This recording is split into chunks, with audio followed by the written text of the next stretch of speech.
ನಟ ದರ್ಶನ್ ಗ್ಯಾಂಗ್ನಲ್ಲಿದ್ದ 4 ತುಮಕೂರು ಜೈಲಿಗೆ ಶಿಫ್ಟ್ ಮಾಡಲಾಗಿದೆ. ಈ ಪ್ರಕರಣದ 8ನೇ ಆರೋಪಿ ರವಿಶಂಕರ್, 15ನೇ ಆರೋಪಿ ಕಾರ್ತಿಕ್, 16ನೇ ಆರೋಪಿ ಕೇಶವ್ ಮೂರ್ತಿ ಮತ್ತು ನಿಖಿಲ್ ತುಮಕೂರು ಜೈಲಿಗೆ ಇವತ್ತು ಸ್ಥಳಾಂತರ.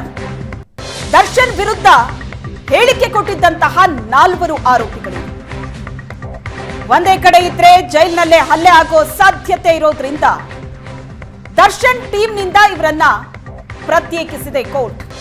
ಇದೇ ಕಾರಣಕ್ಕೆ ದರ್ಶನ್ ಟೀಮ್ನಿಂದ ಪ್ರತ್ಯೇಕಿಸಿ ಇವರನ್ನ ತುಮಕೂರು ಜೈಲಿಗೆ ಶಿಫ್ಟ್ ಮಾಡಲಾಗಿದೆ.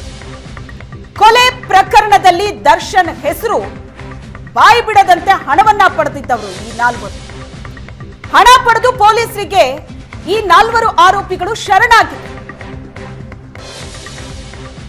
ದರ್ಶನ್ ವಿರುದ್ಧ ಹೇಳಿಕೆಯನ್ನ ಕೊಟ್ಟಂತಹ ಈ 4 ಆರೋಪಿಗಳು ಕೂಡ ಪರಪ್ಪನ ಅಗ್ರಹಾರ ಜೈಲಿನಲ್ಲೇ ಇದ್ದರು.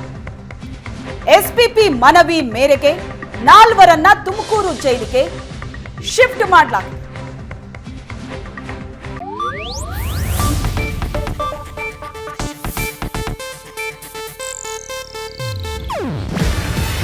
ಇದು ಏಷ್ಯಾನೆಟ್ ನ್ಯೂಸ್ ನೆಟ್ವರ್ಕ್ ಪ್ರಸ್ತುತಿ. ನೀವು ನೋಡ್ತಿದ್ದೀರಾ ಏಷ್ಯಾನೆಟ್ ಸುವರ್ಣ ನ್ಯೂಸ್.